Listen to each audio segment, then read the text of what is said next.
बिस्मिल्लाहिर्रहमानिर्रहीम। क्या आप जानते हैं एक ऐसा शख्स जिसने अमेरिका जैसी ताकत को भी खुली चुनौती दी, कैसे वह अचानक अदृश्य हो गया? कैसे सद्दाम हुसैन, जिसने कभी पूरी कौम पर हुकूमत की, अचानक एक गहरे अंधेरे गड्ढे में छुपकर रहने पर मजबूर हो गया? क्या आप जानते हैं अमेरिका ने उसे पकड़ने के लिए कौन से रास्ते अपनाए, कौन सी चालें चलीं? कौन उसके करीब था जिसने उसे बेनकाब किया, और वह कौन सी गलती थी जिसने सद्दाम हुसैन को शिकंजे में फंसा दिया? क्या यह सिर्फ एक सियासी कहानी थी, या इसमें अल्लाह की कोई मख्फी तदबीर भी काम कर रही थी? आज की इस वीडियो में हम उन हकीकतों से पर्दा उठाएंगे जो आपको सिर्फ खबरों में नहीं मिलेंगी। आखिर तक देखिए, क्योंकि यह सिर्फ सद्दाम की गिरफ्तारी की कहानी नहीं, बल्कि उम्मत के लिए इबरत का एक पैगाम भी है। दोस्तों, ये सरजमीन इराक है, वही इराक जिसका नाम आते ही दुनिया के जहन में एक सवाल उठता है कि आखिर क्यों उस मुल्क पर हमला किया गया, जबकि 1991 के हमले में उसका कोई कसूर न था। जब यह हकीकत थी कि सद्दाम हुसैन के पास कोई जंगी हथियार नहीं थे,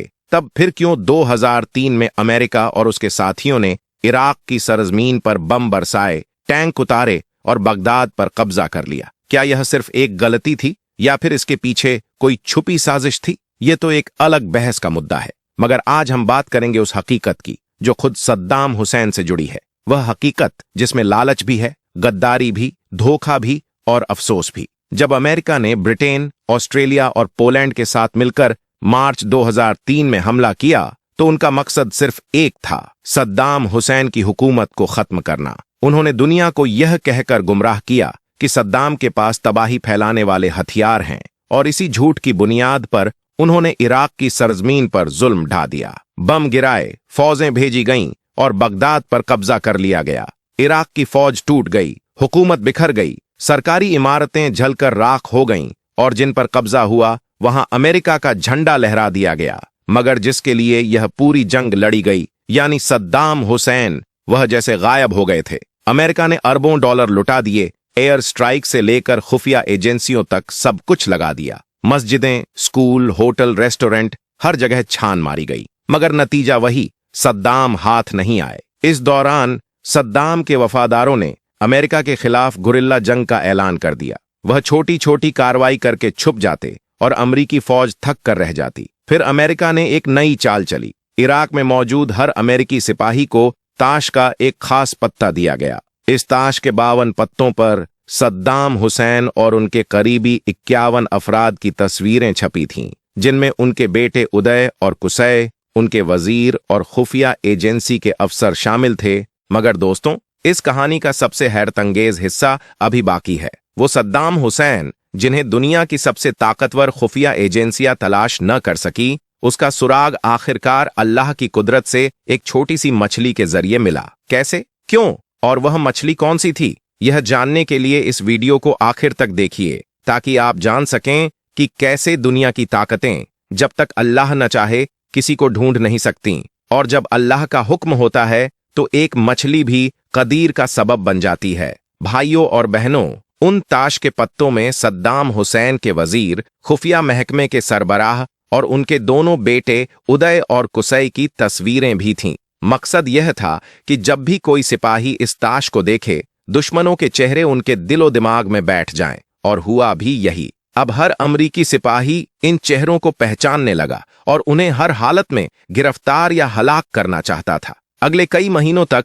अमरीका ने इराक की सरजमीन पर ऑपरेशन दर ऑपरेशन किए। हर दोस्त, हर रिश्तेदार, हर ठिकाना तलाशा गया, मगर सद्दाम और उसके बेटे गायब ही रहे। अमरीका को यकीन था कि सद्दाम कहीं न कहीं इराक की जमीन पर ही है, लेकिन उसका पता नहीं चल रहा था। फिर अमरीका ने अपना दूसरा दांव खेला, दौलत का लालच। सद्दाम पर $25 मिलियन का इनाम रखा गया, और उनके बेटों उदय और कुसै पर $15 मिलियन, यानी 3 सिरों के लिए कुल $55 मिलियन की बोली। और जैसा अक्सर होता है, फिर दौलत ने बोलना शुरू किया। एक रोज एक इराकी शख्स अमरीकी कैंप में आया और उसने खबर दी कि उदय और कुसै उसी के घर में पनाह लिए हुए हैं। पहले तो किसी को यकीन न आया, मगर जब अमरीकी स्पेशल फोर्स ने उस घर को घेर लिया, तब हकीकत सामने थी। दोनों अंदर मौजूद थे, मगर उन्होंने सरेंडर करने से इनकार कर दिया। उनके पास हथियार थे और उन्होंने मुकाबला शुरू कर दिया। बाहर अमरीका की पूरी ताकत खड़ी थी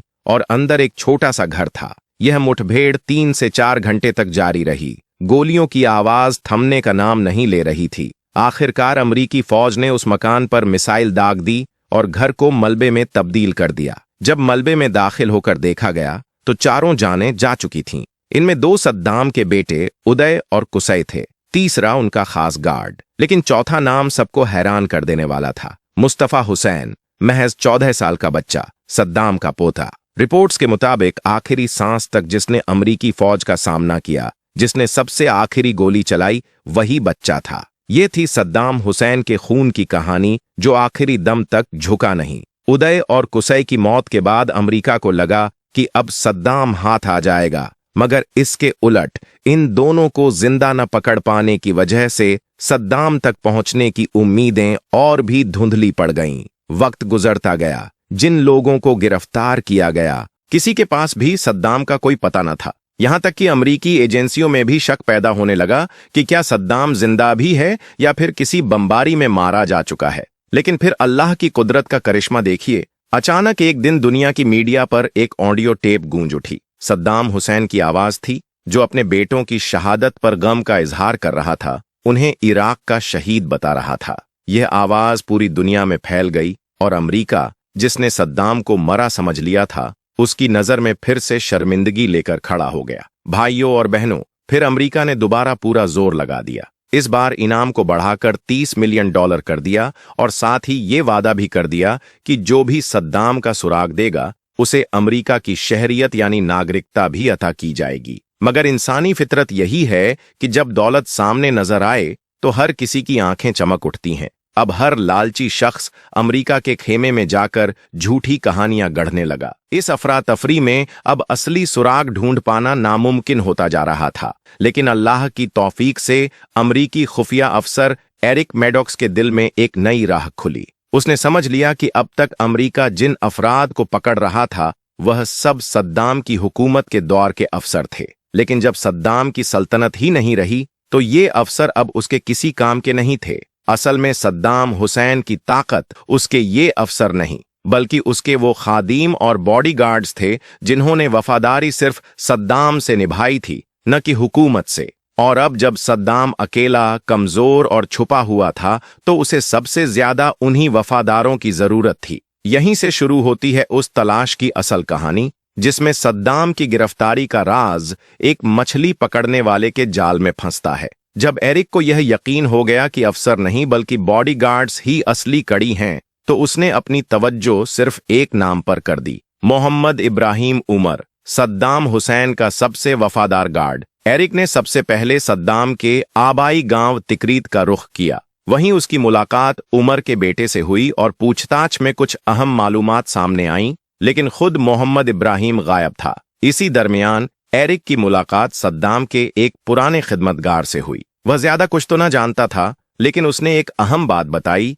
कि सद्दाम हुसैन को इराक की मशहूर नेशनल डिश मज़गूफ बहुत पसंद थी, जो मछली से बनाई जाती है। यहीं से एरिक के जहन में एक ख्याल कौंध गया। उसे याद आया कि मोहम्मद इब्राहिम का बेटा बता चुका था कि उसका वालिद मछली पकड़ने का शौकीन है और समर्रा इलाके में उसका मछली का फार्म भी है। एरिक ने देर न करते हुए उस फार्म का रुख किया। हालांकि वहां उमर तो नहीं मिला, लेकिन 2 मछुआरे मौजूद थे। पूछताछ पर मालूम हुआ कि उनमें से एक मछुआरे का कजिन गोरिल्ला मुजाहिदीन में शामिल है। याद रखिए, सद्दाम के वफादार वही गोरिल्ला फाइटर्स थे जिनकी कयादत खुद मोहम्मद इब्राहिम उमर कर रहा था। एरिक को यकीन हो चला था कि अब वह सही रास्ते पर है और जल्द ही सद्दाम हुसैन की तलाश अपने अंजाम को पहुंचेगी, इंशाअल्लाह। इस मछुआरे से जुड़ी एक और कड़ी का पता चला। बगदाद में उसका चाचा रहता था। वहीं से खबर आई। फौरन दस्ते ने छापा मारा और वहीं गिरफ्तार हुआ मोहम्मद इब्राहिम उमर, वही शख्स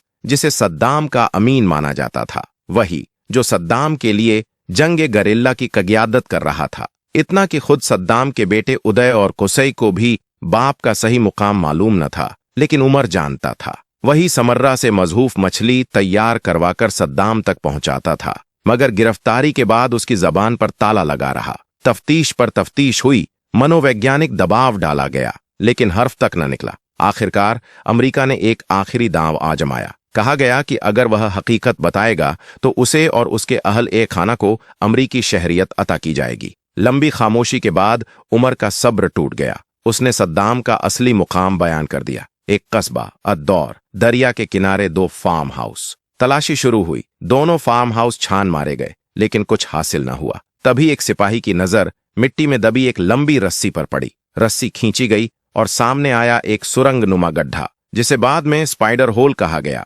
इसी तारीकी भरी तंग जगह में बैठा था सद्दाम हुसैन, वही सद्दाम जिसे दुनिया शिकार की तरह महीनों से तलाश रही थी। यह तारीख थी 13 दिसंबर 2003, वही दिन जब सद्दाम को जिंदा गिरफ्तार किया गया। इसके बाद मामला अदालत में गया। दुनिया भर की मीडिया की मौजूदगी में समाअत हुई और फिर 2006 में उसे फांसी दी गई। लेकिन जिन हथियार तबाही आम का बहाना बनाकर इराक की सरजमीन को खून में नहलाया गया, वह कभी बरामद न हुए। न 2006 में बगदाद की गलियों में, न सद्दाम के बंकरों में, न ही उस अंधेरे सुरंग में। बाद में खुद अमेरिका ने यह इकरार किया कि यह सब एक फरेब था। तो अहबाब, अब आज की इस मजलिस में हम बात करेंगे उन 5 मुस्लिम हुक्काम की, जिनके नाम से आज भी दुनिया की सियासत करवट बदल सकती है। ये वो शख्सियतें हैं जिन्हें 2025 में आलमी सतह पर सबसे असरदार मुसलमान क़यादत का दर्जा हासिल है। इनकी हर तहरीक पर बड़ी ताकतों की निगाह रहती है और करोड़ों उम्मती इनके फैसलों में अपनी उम्मीद देखते हैं। अब सवाल ये है कि आखिर कौन है ये 5 मुस्लिम क़यादतें और क्या वजह है जो इनकी आवाज को इतना वजनदार बनाती है। इनकी ताकत किसी नारों या तसव्वुर में नहीं, बल्कि उस असर में छुपी है जो निजाम सियासत को पलट कर रख देती है। वो असर जो फैसलों की सिमत बदल देता है। जरा तसव्वुर कीजिए, अगर ये 5 रहनुमा एक सफ में खड़े हो जाएं, क्या कुद्स शरीफ जेरूसलम की तकदीर नहीं बदल सकती? क्या गज्जा की आवाज और बुलंद नहीं हो सकती? क्या दुनिया की सियासत इनके इशारे पर झुक नहीं सकती? तो अहबाब, इस वीडियो को आखिर तक देखिए, क्योंकि आज हम आपको बताएंगे उन 5 असरदार मुस्लिम लीडर्स के बारे में जिन पर आज पूरी उम्मत की निगाह है। चलिए अब शुरुआत करते हैं और जानते हैं वो 5 नाम जिनकी सियासी पकड़ ने आलमी निजाम को भी मजबूर कर दिया है कि उनके फैसलों को संजीदगी से सुना जाए। सबसे पहले जिक्र आता है उस शख्स का जो हमारी फहरिस्त में 5वें मुकाम पर हैं, मगर असर के लिहाज से बहुतों से कहीं आगे। यह नाम है शेख तमीम बिन हमद अल थानी, अमीर कतर। यह कोई मामूली शख्सियत नहीं है। महज 45 साल की उम्र में अल्लाह ने इन्हें वह मकाम अता किया कि आलमी ताकतें भी आज इनके फैसलों की कद्र करती हैं। 2013 में जब इन्होंने अपने वालिद से इख्तियारात संभाले, उस वक्त कतर एक दौलतमंद मुल्क तो था, मगर उसकी सदा दुनिया में नहीं गूंजती थी। फिर तदबीर और हिकमत के साथ शेख तमीम आगे आए और यहां से तख्त ओ ताज की सियासत का रुख बदल गया। अब मामला सिर्फ तेल और गैस तक महदूद नहीं रहा, बल्कि कतर अब एक ऐसी सरजमी बन चुकी है जहां दीन और सियासत के अहम फैसले तय होते हैं। तालिबान और अमेरिका के दरमियान मुज़ाकरात हों या फिलिस्तीन और इजराइल के मसले, दोहा ही वह मरकज बन गया जहां अमन की राह निकलती है। और पर्दे के पीछे जो शख्सियत इन सबको रहनुमाई देती है वह है शेख तमीम। इनके पास अल जजीरा जैसा साइलाही हथियार भी है, जो सिर्फ एक चैनल नहीं बल्कि उम्मत मुस्लिम की आवाज बन चुका है, जिसने पश्चिमी मीडिया के सामने डटकर कहा, अब हमारी भी आवाज मौजूद है। फिर 2022 में जब फीफा वर्ल्ड कप का इनेकाद हुआ, पूरी दुनिया ने देखा कि किस तरह एक मुस्लिम मुल्क ने अपने असलाफ की तहजीब और इस्लामी उसूलों के साथ इस आलमी मुकाबले की मेजबानी की। न यहाँ शराब की खुली फिजा थी, न फजूल बेहयाई, सिर्फ खेल, अदब और इकराम ज़ैफ। ये टूर्नामेंट नहीं बल्कि इस्लामी तहजीब का ऐलान था, और इसके पीछे खड़ा था शेख तमीम का दूरअंदेशी नजरिया। अब इक्तिसाद की बात करें तो कतर सिर्फ गैस बेचने वाला मुल्क नहीं रहा। अमेरिका से लेकर लंदन तक इनकी सरमायाकारी मौजूद है। इमारात, कंपनियां और मुख्तलिफ मैदानों में कतर ने अपने खजाने को ताकत और असर में बदल दिया है। मगर इनकी निगाह सिर्फ दौलत पर नहीं रुकी। तालीम, तहकीक और साइंस में शेख तमीम ने जिस तरह सरमायाकारी की, उसने कतर को आने वाले कल की तैयारी में सबसे आगे खड़ा कर दिया। तो दोस्तों, यह थे हमारी फहरिस्त में 5वें नंबर पर आने वाले शेख तमीम बिन हमद अल थानी, जिन्होंने एक छोटे से मुल्क को ऐसा मुकाम दिलाया कि अब आलमी ताकतें उनके दरवाजे पर दस्तक देती हैं। अब बढ़ते हैं उस शख्सियत की तरफ जो इस लिस्ट में 4थे नंबर पर हैं, जिनका नाम सुनते ही मिडिल ईस्ट में अमन, इत्मीनान और यकीन की तस्वीर आंखों में उभर आती है। यह है मलिक अब्दुल्ला द्वितीय, बादशाह ए जॉर्डन। ये कोई आम हाकिम नहीं, बल्कि 1999 से अब तक तकरीबन 26 बरस से अरब सरजमी पर अमनो अमान कायम रखने वाले रहनुमा हैं। इनकी नस्ल मुस्तफ़ा सल्लल्लाहु अलैहि वसल्लम से वाबस्ता है। इसी वजह से उम्मत मुस्लिम में इन्हें खास मुकाम हासिल है। अब देखते हैं कि इन्हें क्यों खास माना जाता है। यरूशलेम की मसनद मुक़द्दस अल अक्सा मस्जिद की हिफाजत का जिम्मा इन्हीं के पास है, और जब भी वहां तनाशुदा माहौल होता है, आलम ए इस्लाम इन्हीं की तरफ देखता है। यह भी जान लीजिए कि जॉर्डन चारों तरफ से जंग और कशीदगी में घिरा है, मगर आज तक सबसे पुरसुकून मुल्क बना हुआ है, जिसका पूरा श्रेय मलिक अब्दुल्ला की दानिशमंदी और हिकमत अमली को जाता है। 2004 में जब इन्होंने दुनिया को यह पैगाम दिया कि इस्लाम सलामती और भाईचारे का मजहब है, तो इस बयान ने दहशतगर्दी के साथ इस्लाम को जोड़ने वाली सोच को नकार दिया।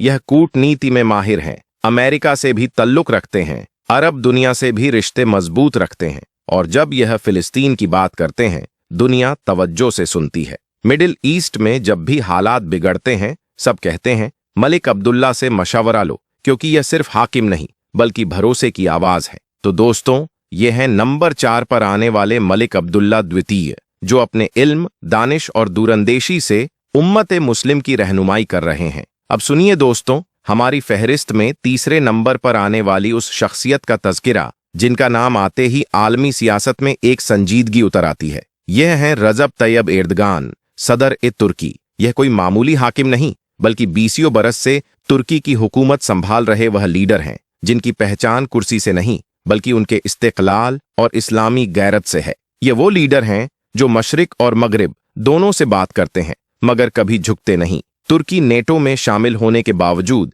जब बात फिलिस्तीन की होती है, तो सबसे बुलंद आवाज एर्दगान की उठती है। रूस यूक्रेन जंग में उन्होंने यूक्रेन की मदद भी की, मगर रूस से अपने रिश्ते भी कायम रखे। यानी ऐसी मयारी सियासत जो आज के दौर में कम देखने को मिलती है। जब अल अक्सा पर हमले होते हैं, गज्जा पर बमबारी होती है, सबसे पहले जो लीडर आवाज उठाते हैं वह एर्दगान होते हैं। अमेरिका ने जब बैतुल मुक़द्दस को इजराइल की दारुल हुकूमत मानने की कोशिश की, तब पूरी दुनिया खामोश थी, मगर एर्दगान ने दो टूक इनकार कर दिया। 2020 में अय्या सोफिया को फिर से मस्जिद में तब्दील करने का उनका फैसला कोई आम अमल नहीं था, बल्कि यह ऐलान था कि तुर्की अपनी इस्लामी पहचान पर फख्र करता है और अपनी असलाफ की विरासत को जिंदा रखे हुए है। मिडिल ईस्ट में तुर्की की मौजूदगी, सीरिया में अमली कदम, लीबिया में हुकूमत का साथ और ड्रोन इंडस्ट्री में उनकी ताकत बताती है कि एर्दगान सिर्फ तुर्की के नहीं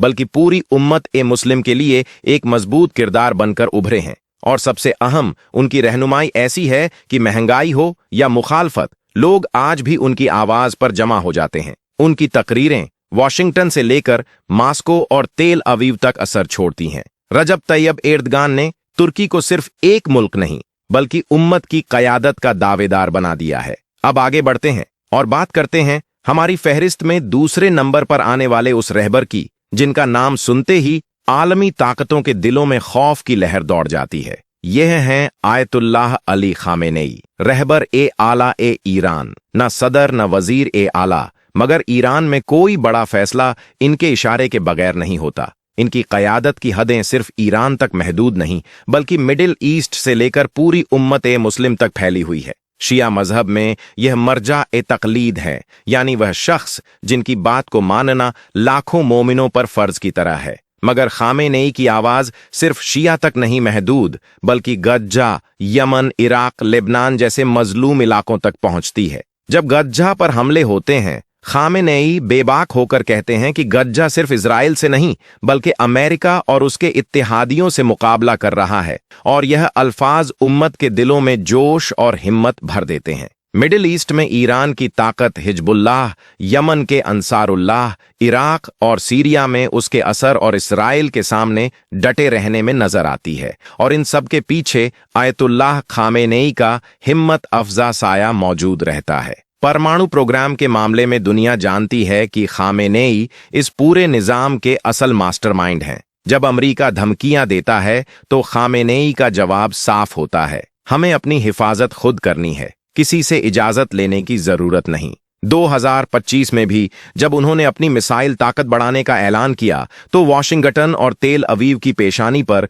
शिकन साफ नजर आई। दुनिया के सबसे सख्त पाबंदियों के बावजूद अगर ईरान आज सर उठाकर खड़ा है तो उसकी वजह है खामेनेई की रहनुमाई। उन्होंने ईरान के लिए मुकावमत इकोनॉमी यानी खुद पर इन्हिसार करने वाली माशी हिकमत ए अमली कायम की ताकि उम्मत किसी के आगे हाथ फैलाने की मोहताज न रहे। उनकी सियासत की खास बात यह है कि वह कम बोलते हैं, मगर जब बोलते हैं तो उनके अल्फाज दिलों में उतर जाते हैं और आलमी सियासत की फिजा बदल जाती है। पर्दे के पीछे से वह जो फैसले लेते हैं वह मिडिल ईस्ट के नक्शे को बदलने की सलाहियत रखते हैं। आज शिया हो या सुन्नी, अरब हो या अजमी, खामेनेई की आवाज मुसलमानों में इत्तेहाद और मजलूमों के हक में ताकत पैदा करती है। इसीलिए आयतुल्लाह अली खामेनेई हमारी फहरिस्त में दूसरे नंबर पर हैं, जो उम्मत की आवाज और मजलूमों की ताकत बन चुके हैं। अब सुनिए दोस्तों, हमारी फहरिस्त में पहले नंबर पर हैं सलमान बिन अब्दुल अजीज, बादशाह ए सऊदी अरब।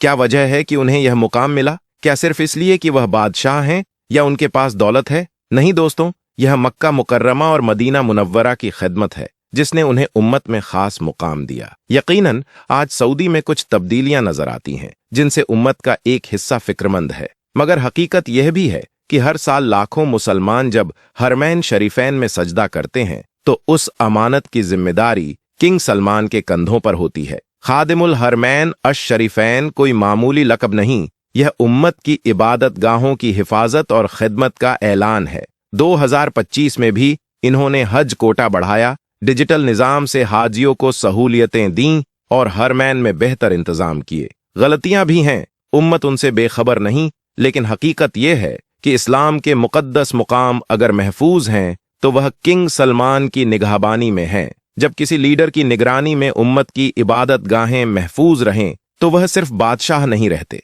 उम्मत की नजर में रहनुमा बन जाते हैं। यही वजह है कि किंग सलमान इस लिस्ट में पहले नंबर पर हैं। तो अहबाब ए गिरामी, ये थे वो 5 की आदतें जिनकी तदबीर, हिम्मत और असर से आज उम्मत ए मुस्लिम की सियासत की फिजा तय होती है। ये वो रहनुमा हैं जो अपनी अपनी सरजमी पर ही नहीं बल्कि पूरी उम्मत की आवाज और मजलूमों की उम्मीद बन चुके हैं। अब आपकी नजर में कौन है वह शख्सियत जो आज के दौर में उम्मत का सबसे मजबूत और असरदार लीडर है? अपनी राय जरूर तहरीर फरमाइए, नीचे कमेंट में लिखकर हमें बताइए ताकि आपकी सोच और नजरिया भी इस गुफ्तगू का हिस्सा बन सके। अगर यह वीडियो आपके दिल को छू गई हो और उम्मत की सोच को मजबूत करने वाली लगी हो तो इस खिदमत में हमारा साथ दें। वीडियो को लाइक कर दीजिए ताकि यह पैगाम और लोगों तक पहुंचे। इसको शेयर कर दीजिए अपने अहबाब के साथ ताकि नेकी की बात फैलती रहे, और चैनल को सब्सक्राइब कर लीजिए ताकि ऐसी मफीद बातें आप तक बराबर पहुंचती रहें।